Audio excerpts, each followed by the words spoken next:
Well, hi, good morning. Thanks so much for joining me here in my shop. Today is, what is today? Today is February 8th, 2023. I'm about to start work on this interesting looking shortwave radio. We just noticed one knob's not original on it. I was just about to say with all of its original knobs, not quite. But before we start looking at this very carefully, I don't know anything about this radio except I own this radio. That's all I know about it. I want to show you something kind of interesting I discovered last night when I was in here messing around with something else. So I'm going to take a moment. We're going to stop looking at this. I'm going to put something else on the bench. We're going to take a look at it. You will be amazed.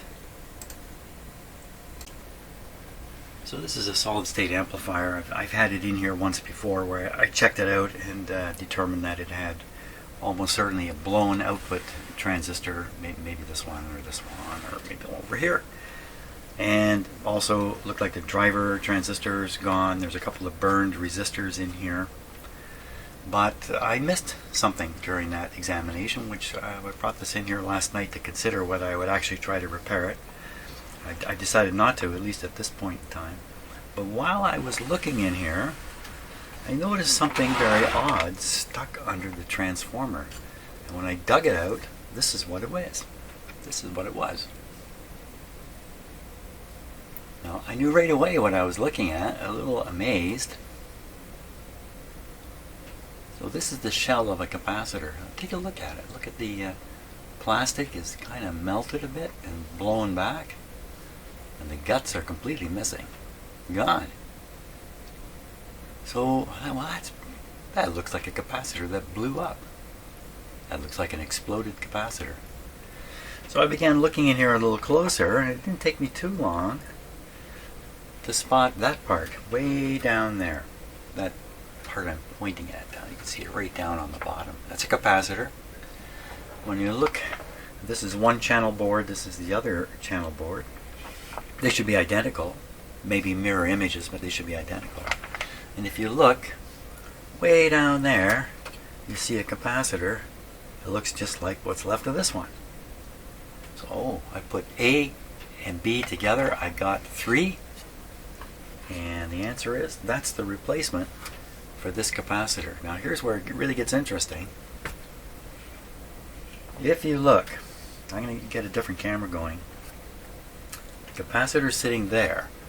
I'm going to look in this corner over here and see what we can see. Now let's do that. And I think this is the part where it gets a little more interesting. Okay, we'll see how this goes. Now I'm just going to freehand the camera here. Okay, so down there is the replacement capacitor. I've got the focus not set in the most favorable way. See if I can get to shove this way down here. Can you see all that paper debris and bits of plastic here and there? Can you tell that is the blasted insides from the capacitor whose shell I was showing you a moment ago? Blasted away in here, all the way from there. You can see it out of focus. There's the capacitor. Pow! And it blew its guts all the way over to here where it ran into stuff and got caught. This must have gone off with a heck of a bang. Even the most interesting part, I had it here on the camera, is bits and pieces of the plastic smashed in there. Smashed into the cooling fins on that transistor. I thought that was pretty interesting. Look at that resistor where the leads, as this blast of paper flying by, bits of it caught on the leads. Maybe some more caught up here? No. A little bit under that resistor. Just kind of a general casting of bits and pieces here. Thought that was interesting. Can't say I've ever seen a capacitor that has blowed up that good. Wow, that's that really must have caught somebody's attention when it went, I would think. So as I said before, I'm not intent on repairing this for a couple of reasons, at least not right now. I like working on old tube radios, so that's why this guy's going to go away. He's going to go over here. We're going to bring this big Canadian Westinghouse, I think it's a 684. 684. This is the guy we're going to put some time into. But I've already reached my first coffee break here this morning, so coffee time. Okay, before I get going further on this radio, let me just say, in case you're a new viewer to my videos, I don't do any editing. I just work along here. So it's basically a live video. There's no script here and whatnot. I don't know what's going to happen next. That's painfully obvious when I'm working on these radios. So you have to be a little tolerant of me. From time to time I'm going to say things that aren't true. I'm going to have the color blue in my head, but the word red is going to come out of my mouth. Stuff like that's going to happen. So you need to have your own thinking cap on while you're watching this. If you're a person who also fixes old radios, then, well, you might have other ideas about how to do things than what I have in my head. So I'm not here to show anybody, the right way to do this or anything like that. It's just me trying to do it, trying to fix an old radio up like this. I love these old guys. This is exactly what I really love, working on these multi-band radios out of the 1940s. Okay, so step one is take a real good look at this. So, something I noticed right away, what's going on here.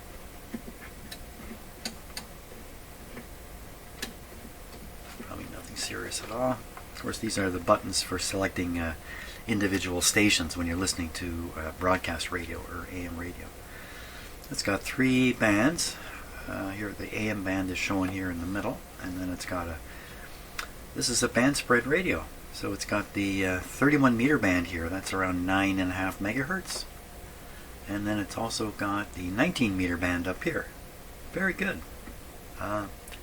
Because of where we are in the 11-year sunspot cycle, this band is worth having, this high frequency band. What this is lacking is the low frequency stuff, the 49 meter band, 6 megahertz and the like. A little surprised about that. This band would be the most interesting now.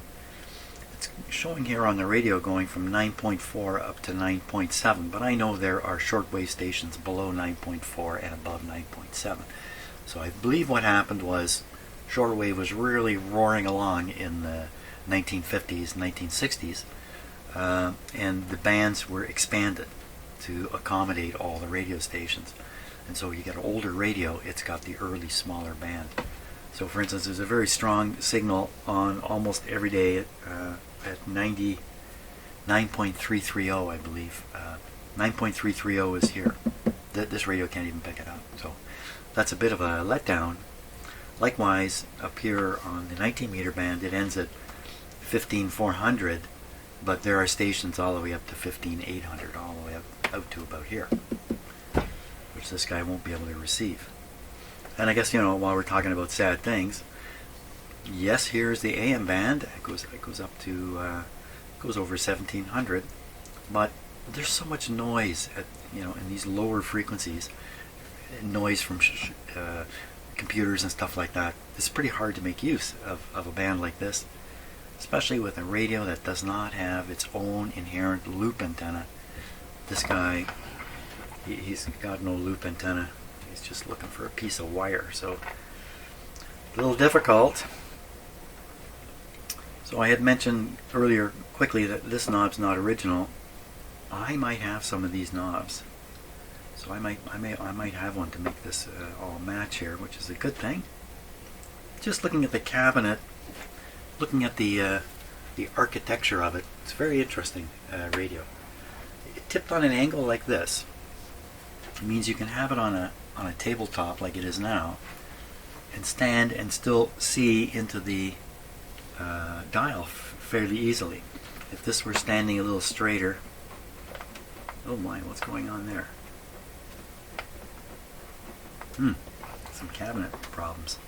If this were just a straight vertical piece, then you tend to want to sit in a chair if this is on a table to look at it. But this one I can see quite nicely. That's kind of neat. I like the angle. It makes it very attractive. Has this nice balanced look to it. Speaker grills on both sides, but there's only a speaker there. This side's a fake. It's a fake.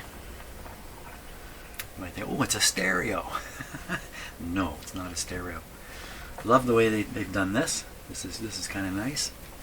And even over time, it's developed some patina in here, which is actually just highlighting the shape a little bit.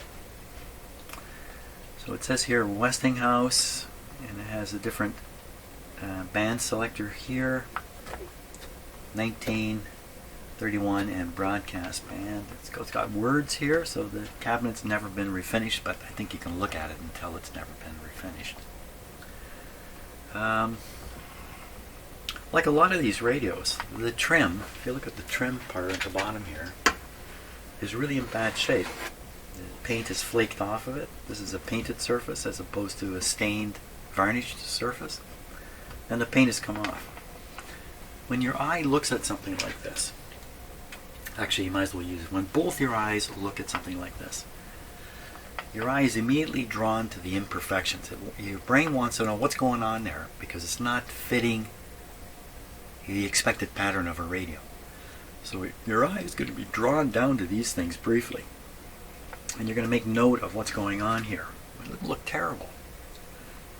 Eventually I will paint this, and when I do, this radio will look amazingly a lot better. Just getting rid of this. Very, very simple thing. Now, a lot of radios have trim around the corners and the edges where they take a lot of knocks. And the trim can be painted and the radio can be made to look really good. Pretty easily. Without doing a whole refinishing job, because I'm not Mr. Refinisher. Unfortunately, this guy is really scratched up here. That's pretty bad. I'm not sure about making that look nice. The top is curved in here. So if you did want to restore the top, which has taken a few scratches here and there, you want to sand it all off, you'll find yourself having to sand right down. Look, you're going to end up doing the whole thing. So radios with rounded tops are not the easy ones to restore. Because often in a radio, the top has taken a beating, mom put a plant on it, and somebody stuck their coffee on it, and other things happened, and the top has taken a beating. Sometimes if the top has sharp corners, you're looking for a radio to buy, if it's a sharp corner, then you can just restrict your work to the top, and the sides you can just fix up with little ditties, little furniture repair ditties, instead of trying to do, sand it off and refinish it. These radios never look, in my view, they never look original again once you've restored them. Even if somebody does an absolutely excellent job, it looks too new at that point. It looks too new. It's an old radio. It should look like an old radio. Now, what's going on with the cabinet here? You can see a separation rate right down here. I'm going to put the camera down. Oh, it's coming loose. Oh, you can see it's pulled right out here. So, what has probably happened to this cabinet is the radio's been picked up this way. This is an extremely convenient way to pick a radio up. Don't do it. Don't do it. Pick it up from down here. Don't pick it up from up here. Because these things will pull apart. After all the weight is on this bottom board. Okay, let's look in the back here, see what we can figure out. There's a power cord here. I doubt this is the original. This looks fairly recently done, in fact. Although it's an old plug. The cord is not terribly flexible. I'm sure this is a replacement cord. It's not very long, right? The original cord would have been a lot longer than this. So that means somebody's been in there doing something. And what is this? What is this guy? Why would somebody bother doing that?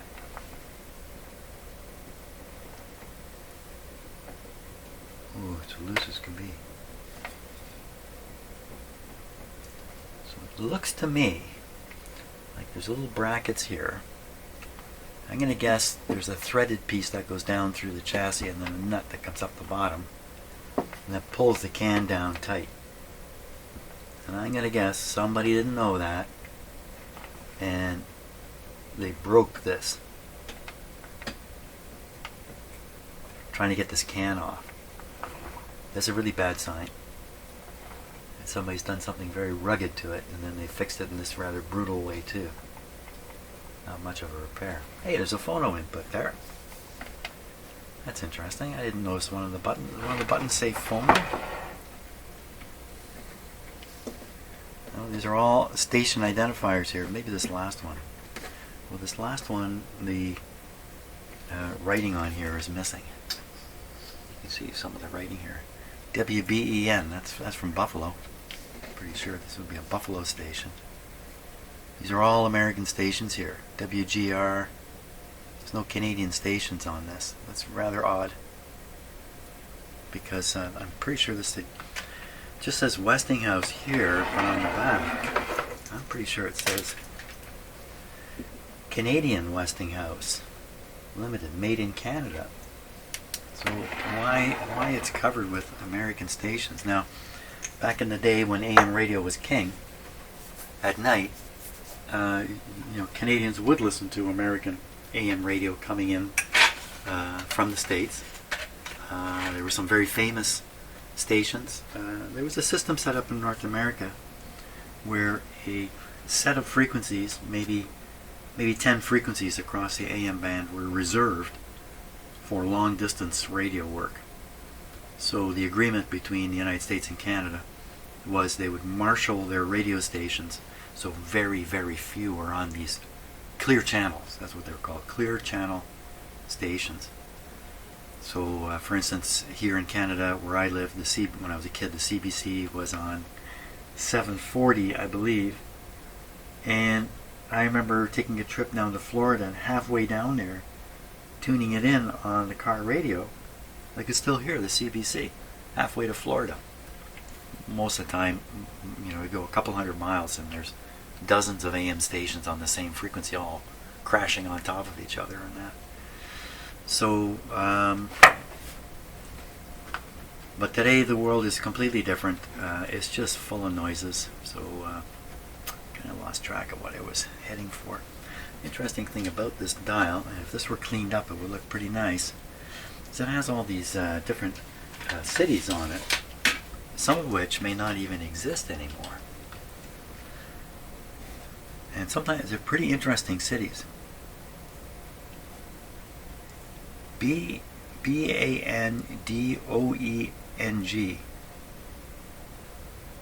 Bandoing? I've never even heard of that. I don't know what that is. Havana, Ankara, Rio, Schenectady, London, Paris, Phila, as in Philadelphia, but that's too long a word. Boston, London, Rome, Budapest, New York, Guatemala. Well, really, Guatemala? Bucharest, San Francisco, Berlin, Rome, London, New York, Paris, Pittsburgh, London, Tokyo, London, lots of London, Boston, Berlin, and Moscow.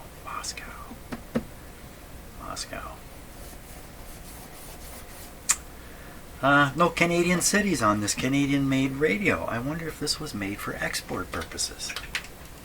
They built here in Canada, but sent down to the States, but here it is in Canada. So, or is it just that we're just so overwhelmed by the Americans?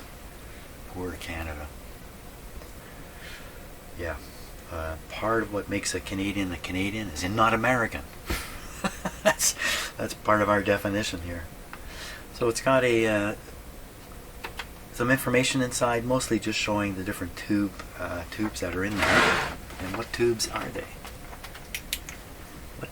they? So, spider webs. 6 SK7, 6 SQ7, 6 SA7, 6 SK7, 6 F6, and 5 Y4. Well, those are pretty typical tubes, even in a, not that they're, if they were 12 volt tubes, you'd almost think this is a transformerless radio, but it's not. There's a big transformers right here.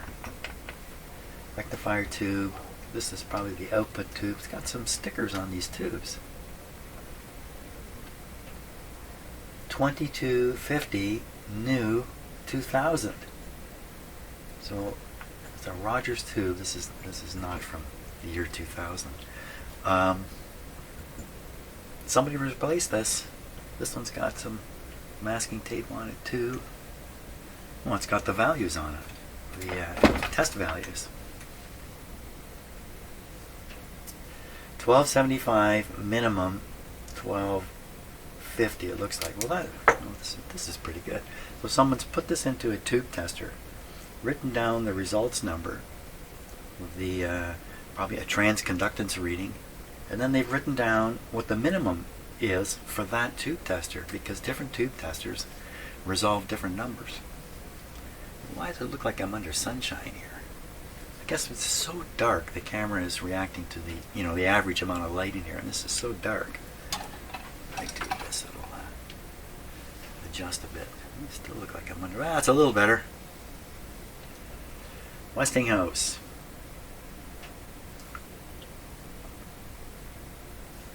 It says NS. No, I don't know. So there's a fair, it looks like this guy's been in a bad place for some period of time, just judging by the corrosion sort of buildup on it. This one just says good. This guy back here. So all the tubes have stickers on them. So either he took the tubes out, tested them, put the sticker and put them back in, or these came out of another radio or a box of tubes that somebody had tested. This looks like it's on a funny angle, which suggests either it's been banged or it's been replaced. I think it's been banged. There's the antenna coil there. There's like heavy rust. So there's definitely not been in the best places. There's a coil here, and there's a coil back here further. There's the dial string on it. You can see the dial string, the pointer's up there, speakers there. It's all here. See some water staining or something on the that's not a good sign. So that's a good thing to hurt yourself on right there. I'm just going to pull that out before that happens.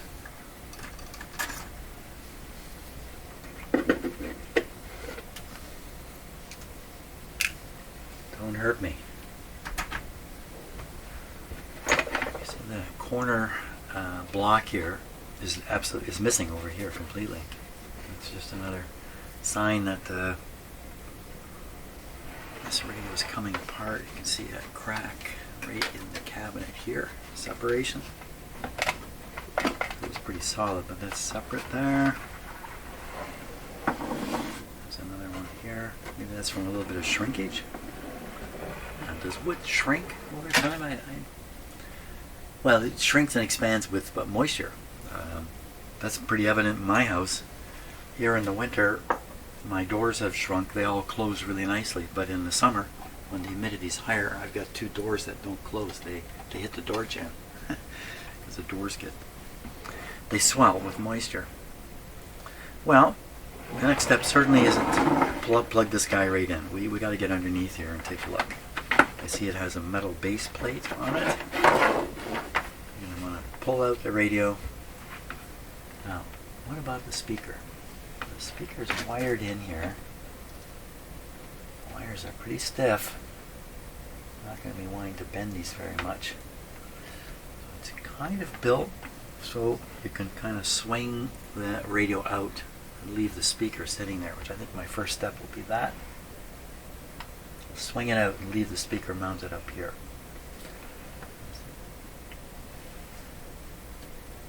Kind of odd how it's sticking way out. Oh, look at that. It's way out from the cabinet. What's this screw for? Oh, you know what? It's coming out with the radio. It's coming out with the chassis. Oh, I know. I was going to say, I thought the chassis was loose. No, it was the cabinet that was loose. Pull these knobs off.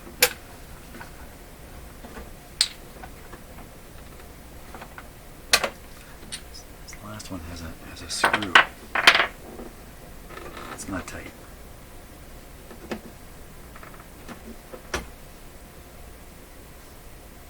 Maybe that isn't a screw. Okay. Now, it's probably screwed to the bottom with some screws coming up. Which way are we going to tip this guy? I'm going to tip him.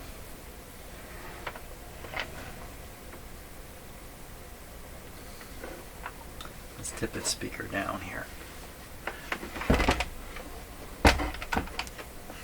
That's not the best choice, but oh, something falling out.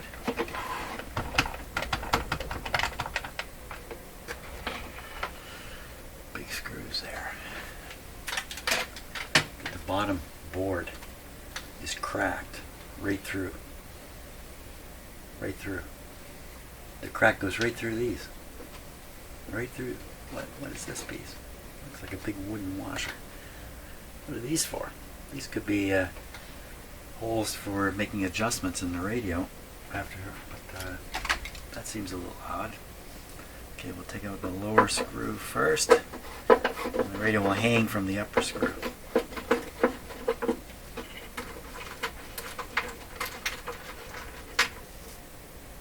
Oh, it's a nice big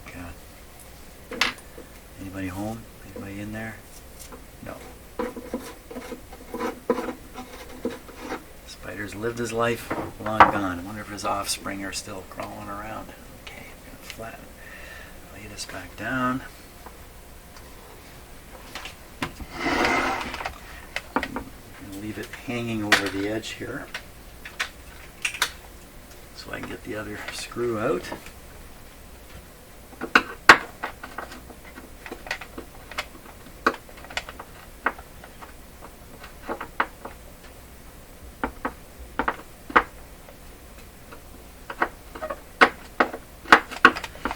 Don't make me get down there.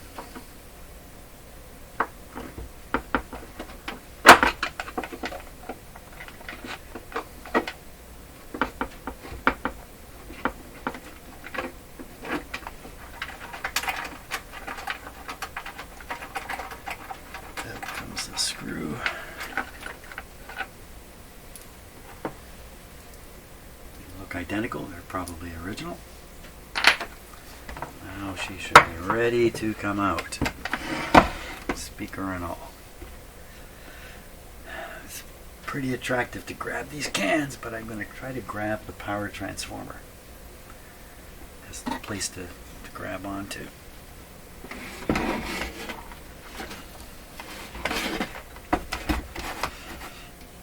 was not too difficult. Okay. Now we're going to look in the cabinet here.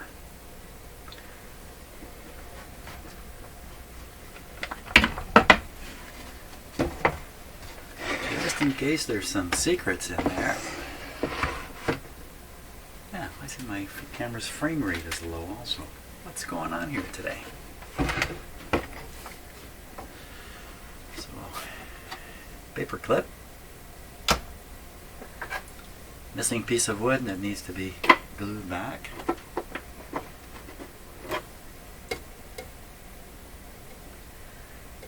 Glass is held in with just a couple clips. If I care to remove it, I'm gonna leave this in here. And this is where I look for a bar of gold. I figure somebody's hidden gold in one of these radios, and I'm the guy who's gonna find it someday. Not this one. Okay, I'm gonna set the cabinet aside. There we are. Now, first of all, wow, this is pretty ugly.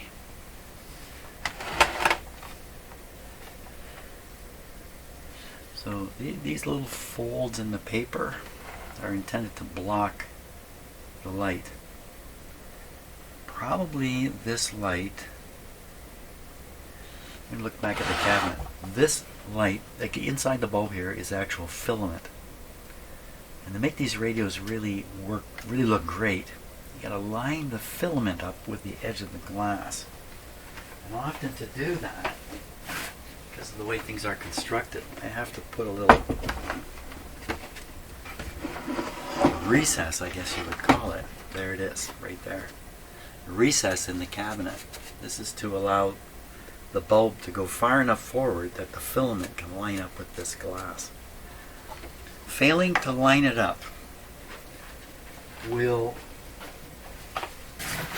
still have light on the front panel, but you won't get that fantastic effect where, if it's done right, the numbers literally pop out. They look like they're inherently lit, I guess you could say. So, okay, just taking note of stuff as I work along here. So that's the purpose of these two guys. Block the light.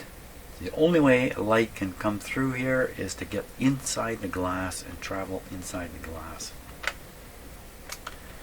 Great. Okay, we'll take a look at the string. So this is the original string, I'm pretty sure. Lots of tension. All seems just fine.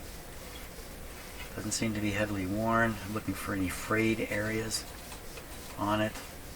I don't see anything. Now the spring here is stretched way out. That's a little unusual. So maybe this is a replacement, because you would think it would look like that in the factory.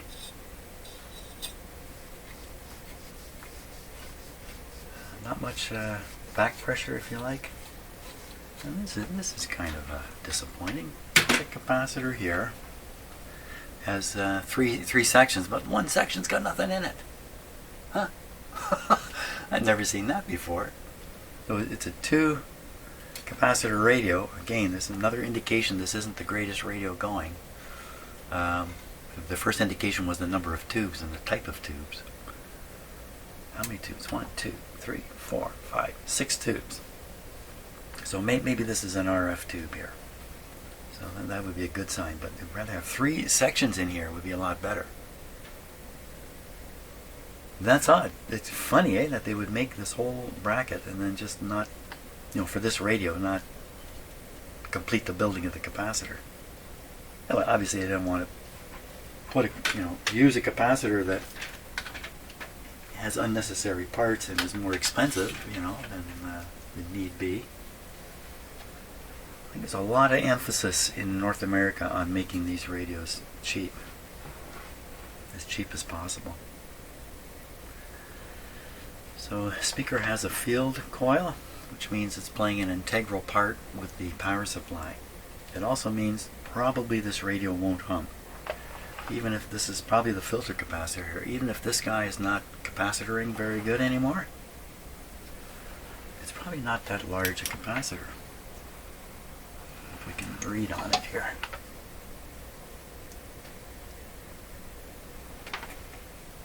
Made in... I'm having trouble reading it. Can't read it. Okay, we won't worry about it right now.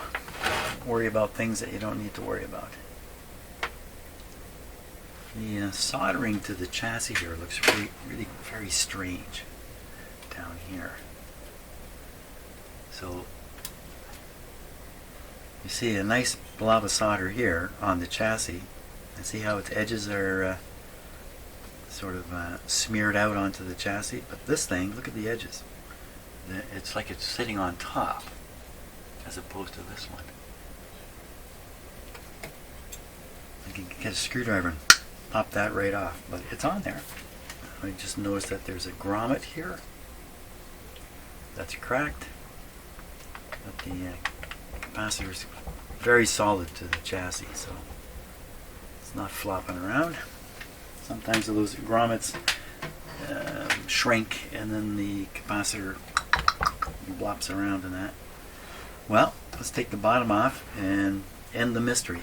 What has happened to this radio underneath? Now, is this going to be stable? No. it's not going to be stable. Prop it up and do something here to hold it up. Another alternative would be lay it on its back. I don't like that either. Lay it on the speaker. Oh, look at the speaker. I didn't look at it. It's got some kind of a deflector block in there. Oh, the cone is failing here. The speaker is failing. Cone is look at that. Ooh, ooh. Has radial cracks around the outer edges of it. Some of them extending right in. Oh, she's a bad one. That speaker's bad. That's very bad. Very bad. Very, very bad. Is there something missing here? Like a switch? How come this is all different here? Like there was a sticker here. Somebody's peeled it off? Is this a switch for phono radio switch? Or did they just put this here for fun? They didn't put it there for fun. Okay, I gotta find some way to block this guy up. Let me hold it up here. That's a fair size. That's a fair size.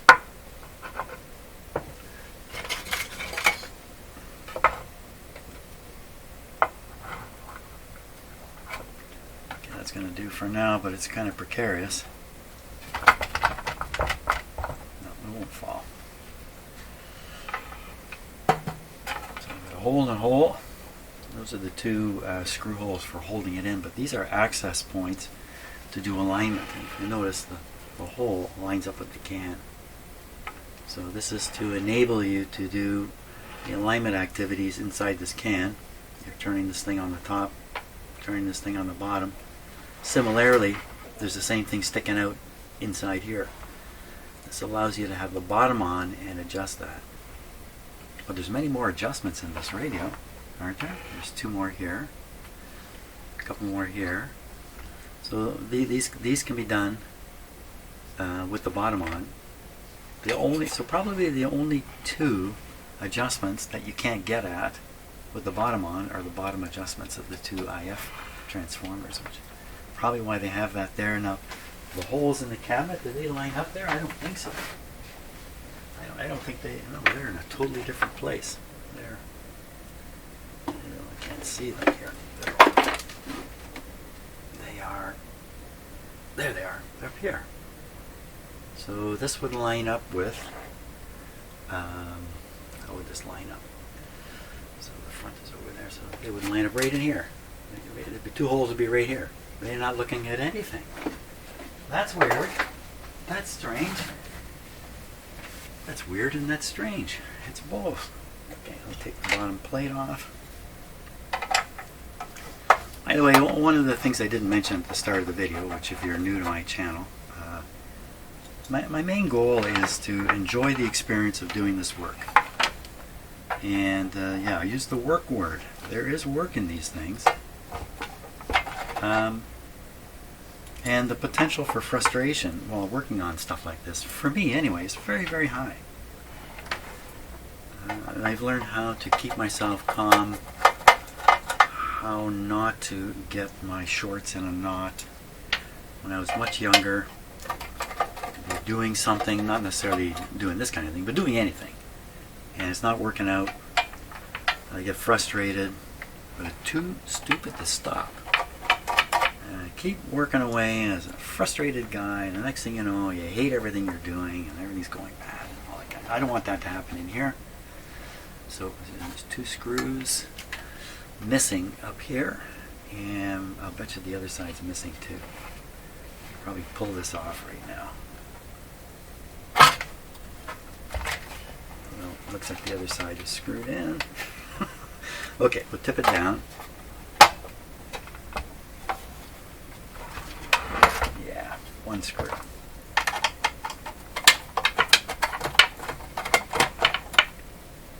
Okay, tip it back up. Hey, careful now. Don't drop it. Don't drop it. Wow, wow, wow. That's not looking very good.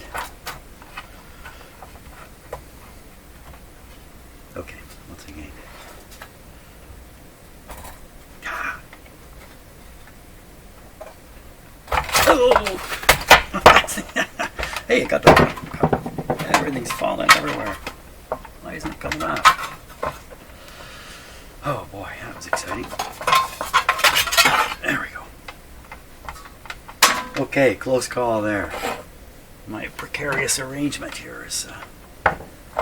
it's too precarious. Let's see if we can lower the precariousness. That'll do. Can I get another piece in there? That's not very good.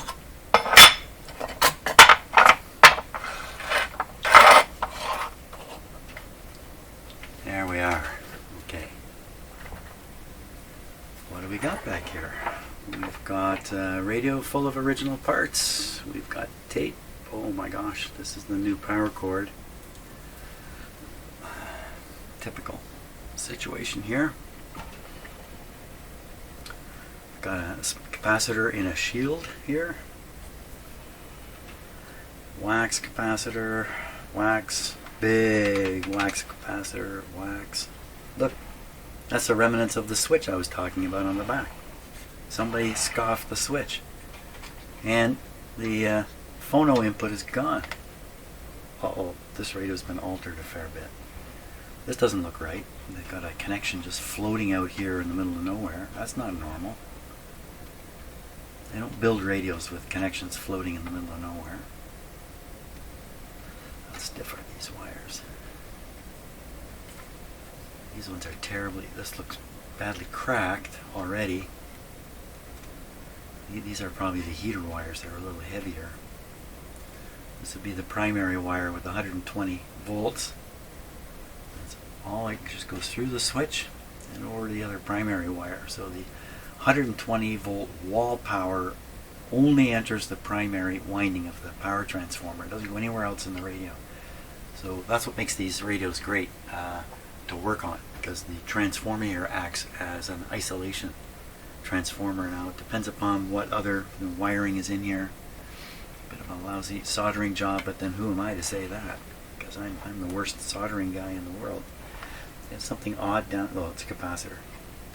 Not odd. Capacitor there. What other things can we get a look at? There's a high wattage resistor here up against the cabinet. The cabinet has all kinds of stuff soldered to it.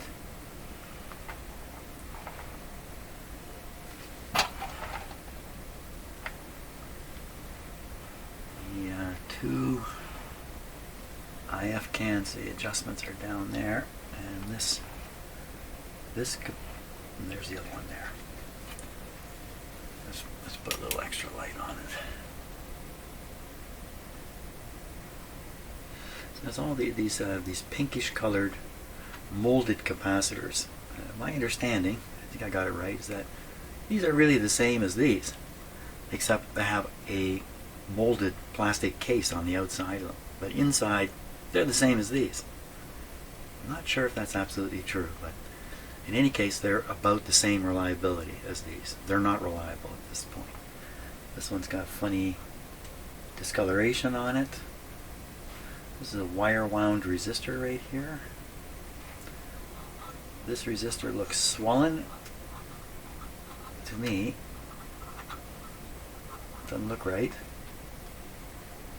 So we're going to take a closer look at all this stuff in just a moment. I'm just getting sort of the overview look at this. Just looking for any really big anomalies here that might make me say, oh, this radio can't even be fixed. I don't see anything like that. Although I am pretty worried about this deal. Let's look underneath. So it looks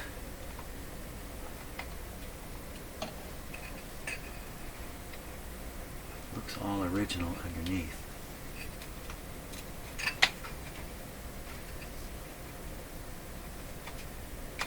Something a little funny happening in this area here. We'll take a closer look at it. There we are. Okay. Let's switch cameras here, and we'll run over it taking a close look. I enjoyed this part of the process quite a bit. So I'm going to adjust the, focus is okay, I think. I don't want it to be too close, but there we go, starting in the bottom right-hand corner of the radio. Some funny soldering there. Well, that's the resistor right there I just said I thought was swollen. It certainly does look swollen, doesn't it, in the middle. There's the coil. Now, is that wrapped around a form or is that wrapped around a resistor? That could easily be wrapped around a resistor or even a capacitor. That could be a problem if this part should turn out to be a bad actor. That's a difficult thing to deal with. Another resistor. That guy looks nice and straight and true. This guy looks fat, like he's been drinking too much beer. Now this one here, if you notice, the wax has kind of run down from the this end down to here. Pull it up like it's going to try and drip. Does this hot resistor cause that to happen? I don't know. The solder just doesn't look like factory work. Like if you look at the actual pins of the tube, you can see how the solder's been done on those. And then if you look at these, it just doesn't have that same kind of look.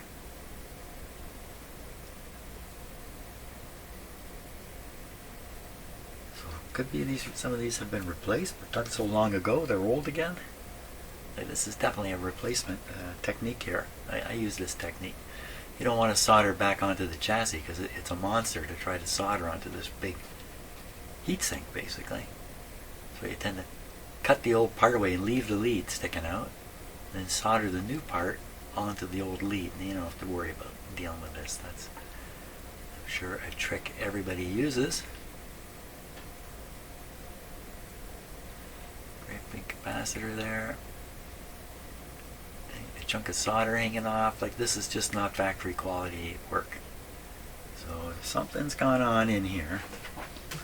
Yeah, let's just, what we'll do is we'll zigzag our way back and forth and then move up the radio. So capacitor there must be accessible through a hole in the top that I didn't notice before. See that little hole? Somewhere up here. Oh, right there. You see the screw head showing in the hole. Okay. Once I get a look at the schematic and a look at the alignment instructions and diagrams, there'll be a diagram that shows where all these are and what is doing what. Trying alignment. Now that's a nice looking wax capacitor there. And looks, I'd say, looks resoldered.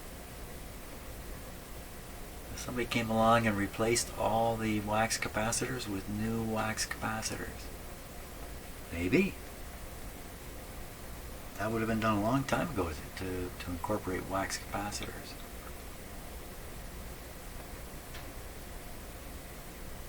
That's the bottom of the one of the IF cans. This is the loose one. No, this is not the loose one. Okay. Coil. Big coil on tall forms here.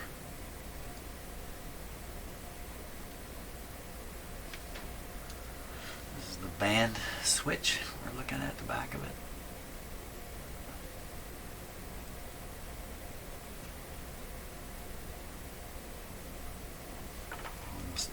These kinds of capacitors are generally quite reliable, but don't come with a guarantee at this point. That's for sure. These ones are almost certainly bad. There's only one thing that blocks moisture, as I understand it, and that's metal. And that's why when you buy your potato chips, they're in a metallized plastic bag. You need the metal, the foil, to keep the moisture out. Sangamo, Canada, well, maybe they are original. the radio was built in Canada, you'd think some of the parts would be built here too. That's the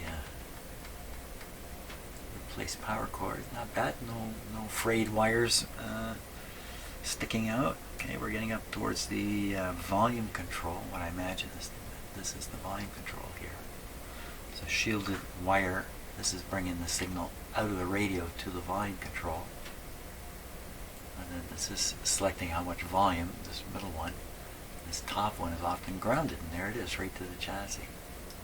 It's in behind this capacitor. So off of this is very typical, coming off the slider on the volume control, we have this capacitor that's very necessary here, and they've shielded it. And that's because at this point the signal level is quite weak, and it's really open to picking up hum and other interferences right on the audio line. And this other side of the capacitor would be heading to the grid of a tube here, which it is. And we've got probably a fairly large resistor there. It looks like brown, black, and green. Going to ground, that's what it looks like. So, all typical stuff. You notice how the shield here is soldered to the chassis here.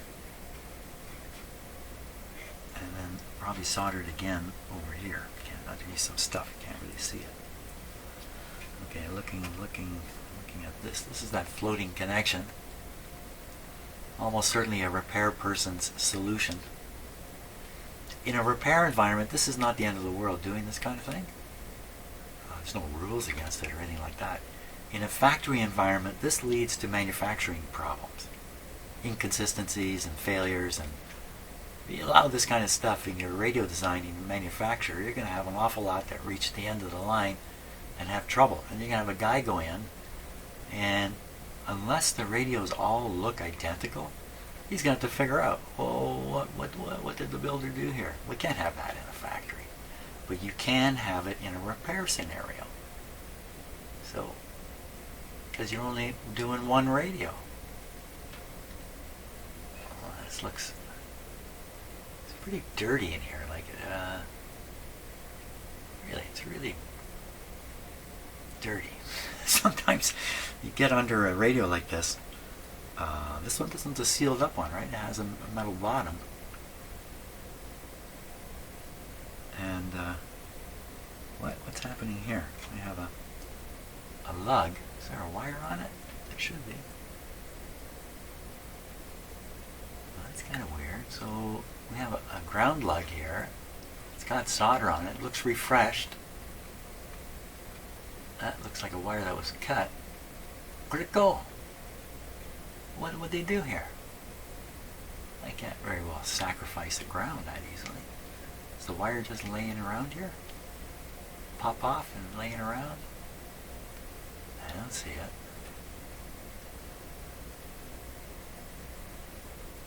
Don't know what to make of that. Now, it could be somebody replaced a component that was using this as a ground point, and they've gone and used another ground point.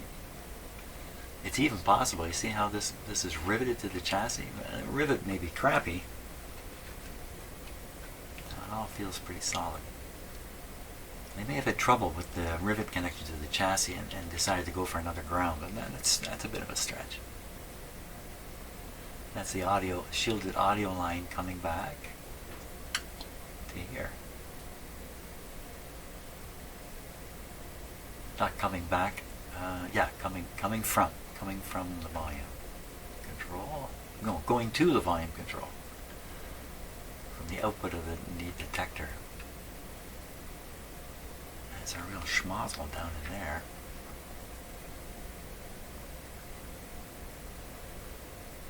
So that solder job I'm looking at in the center of the screen, again, it just doesn't look like factory work. The one to the left of it looks more like factory work.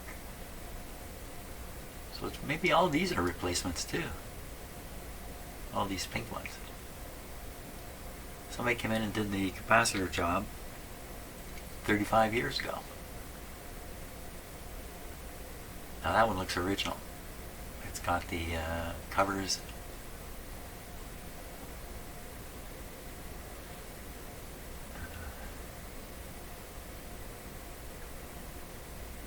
Hard to say.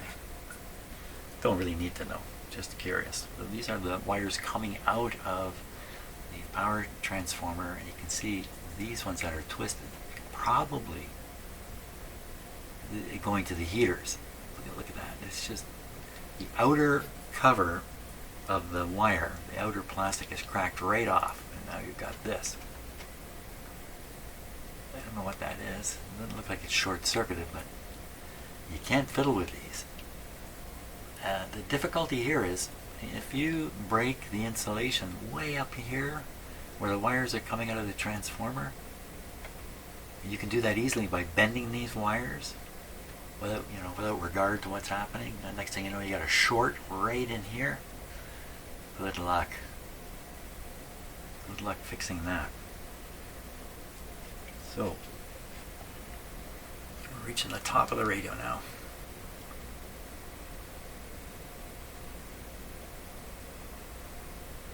The end of the radio, really.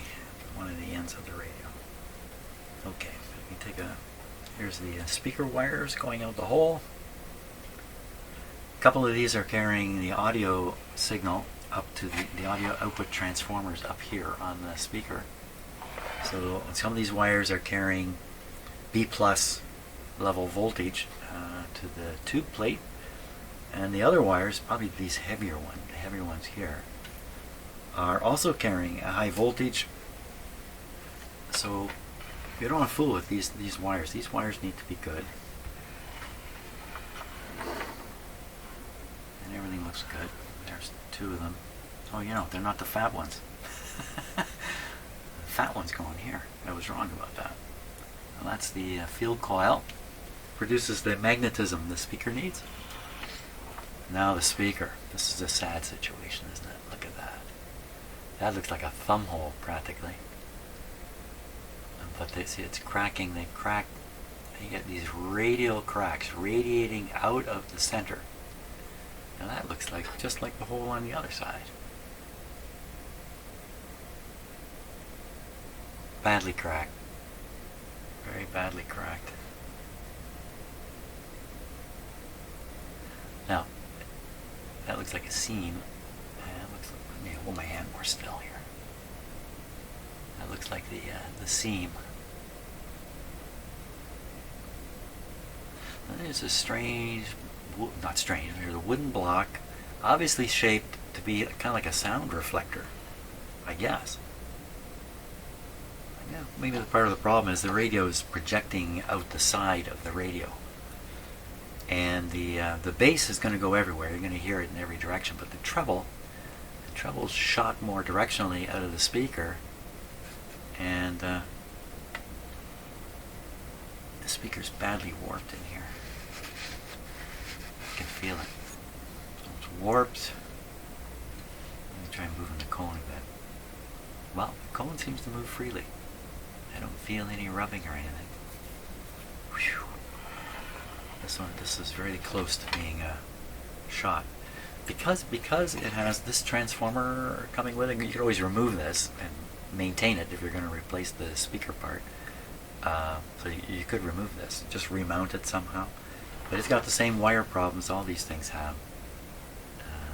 Wires go right in it, and if you crack them right up in the wrong spot, these are more flexible though. So you could take that off, but the problem is this. So I have seen cases where this part has been smashed off the speaker, preserved in the radio to do its job as the inductor in the power supply, and then a new speaker is installed, modern speaker, which doesn't have a field coil, has a permanent magnet. So this looks okay. The problem is the cone itself. You could probably repair this. There aren't any pieces missing. Oh, there's a piece missing. Look at that. That looks like a punch through of some sort. I don't think I did it. The speaker's a problem. If you don't fix those cracks, the air will leak through the openings. When you get poor performance from the speaker, and plus you may get a sound from paper, and low frequencies cause it to flap, I guess is the word, flap. Okay, so I've seen what there is to see. Time to think about how to approach this. My first question is always, can I turn this baby on and see what happens? I like that. Remember I said something about I like to do this in an enjoyable way. That's one of the things that's fun. Could this old radio work just the way it is? Sure. I didn't see anything here that just freaked me out. Maybe this resistor down here. You know, this little resistor that appears to be swollen. This could have been cooked, and then somebody replaced these capacitors, maybe, and so now it's no longer cooking. It could be the case. Chances are, when it's distorted like that, the resistance of this is way off. Would this be such a serious problem that plugging in the radio and turning it on, this guy may result in the death of something really critical? Well, it's connected right to this coil here. This is a critical part, hard to replace. A resistor like this is probably not going to get less resistance, it's going to get more and more and more. And the higher resistance, you reduce the current, reduce the risk of burning this coil out. And I suppose you could say it's not burned out now, so. Okay, so I'm going to think a little more about this, drink some coffee. I am inclined to try turning it on. Yeah, that sounds like fun, doesn't it? As long as I'm wearing fireproof clothes, should be okay. Oh my gosh, an hour's gone by. Wow. Okay, we gotta try it. We gotta try this guy out. So I have an antenna connected here. This is the ground lead connecting back here where it's just a little more secure, and the antenna connected here. This goes to an outdoor antenna of some quality. This is volume, tone, and this is the on-off switch here. It's the band switch. It's currently set to broadcast band and of course tuning. You have a light to watch, and we have only one glass tube in here to look at. That's this guy. See if the heater comes on. This is the big rectifier tube here. So we can kind of see the heater on that tube. Now this tube's heater winding is different from the rest of them. This is its own special winding.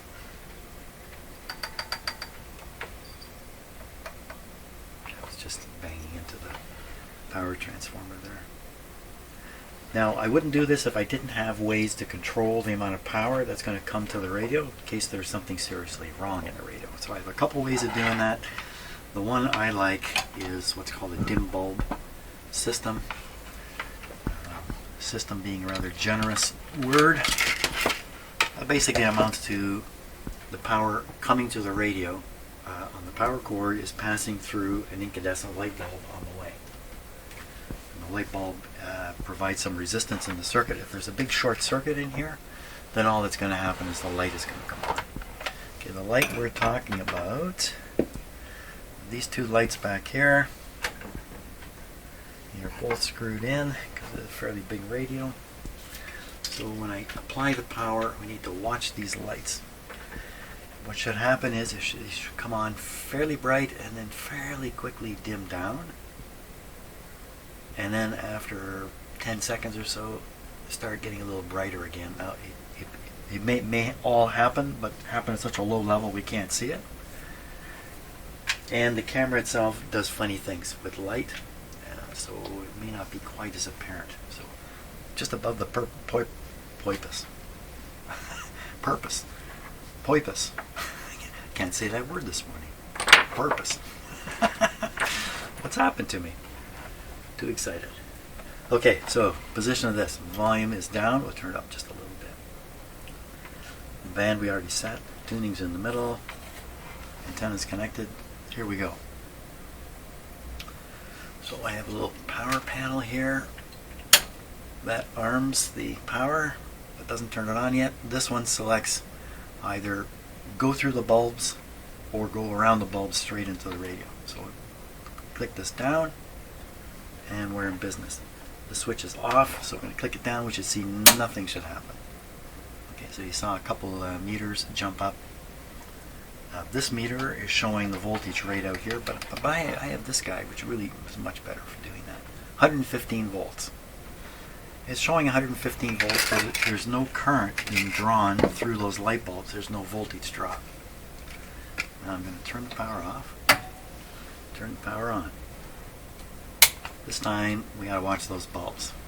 You got to watch for smoke, you got to listen for things. You could listen to my footprints if I'm running out of the room. You'll hear like that. So here we go. Okay, bulbs are doing the right thing. They went down, they came up pretty quick. Okay, I'm looking in the rectifier. I see no lighting up of the rectifier. Oh, no, I do not. The rectifier tube does not appear to be lighting up. Okay, so something's taking power though. And all the other tubes are in metal, they're metallized tubes. They're metal tubes I can't see in. But I'm going to guess some of them have come on. It looks like this rectifier tube is not heating at all. And this rectifier tube has two sections in it. You can see one right here. The other one's a little out of view of the camera, the way the light is. But this should be glowing right up here. No glowing. So, if the rectifier tube's not rectifying, there can't be any high voltage in the radio, and it cannot work. It cannot make a sound. You should hear nothing coming out of it. Okay, well, maybe we'd hear a little bit. We're operating the set with 79 volts, so that's an insufficient voltage. So that could be the problem. I just have such a low voltage, you can't see the heating in here. So, now, do we just turn it on full blast? Will be dependent upon the breakers at Niagara Falls to cut the power. Everybody step back a little bit. If there was a serious problem in the radio, these bulbs would be on bright. They're not. Secondly, if I put full power, I raise the voltage, and then something pow breaks down, which is very unlikely. If that were to happen, I've got a fuse in the line, I've got a circuit breaker in the line, before I'm relying on my house circuit breaker. So I'm going to flip this switch up, and when I do, it's going to be 120 volts into the radio, and we're going to see what happens. Here we go. Ready? Okay, so I'm looking right at the heaters there. I am going to shut down some lighting here, because I'm still looking at the rectifier heaters. There's nothing happening there. That's not a good sign. It's either a defective tube or the transformer's not producing any voltage on the winding that's supposed to drive the heaters here. There's nothing showing up.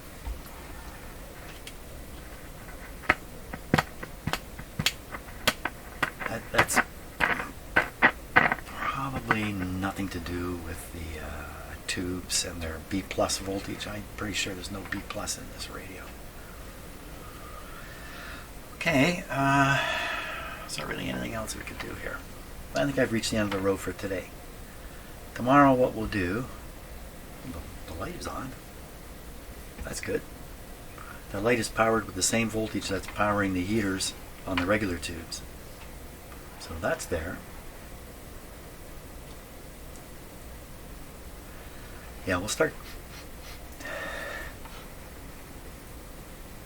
Oh, that's interesting. There's quite a hum coming out of there. Now the speaker, you might have been listening to this. The speaker is aimed right up at the microphone here. So you might have been able to hear the hum.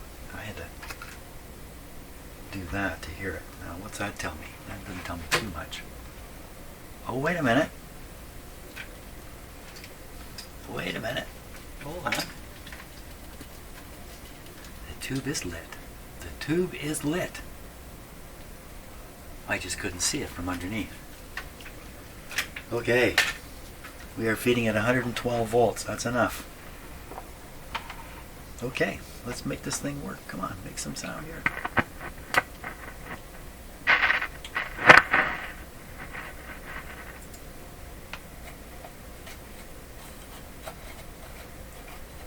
not picking much up. Okay, we'll do the antenna tap.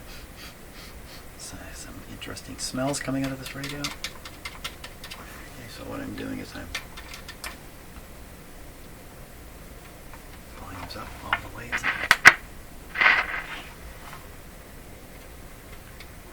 So nothing coming through. Nice smell coming. Don't really feel any heat building up anywhere, but it would take quite a while to heat this guy up. That's it for now. Tomorrow we'll do the tube testing, see where we get with that, and yeah, that's it for today. Oh, turn the power off again. Once in a while I leave my shop, I leave the project operating, come back a couple hours later. Hey. So thanks a lot for watching. Like I say, tomorrow, tube testing, a little more trying to get the radio to work before I start poking around inside it. Thanks a lot for watching. A little bit longer video than I expected today. See ya.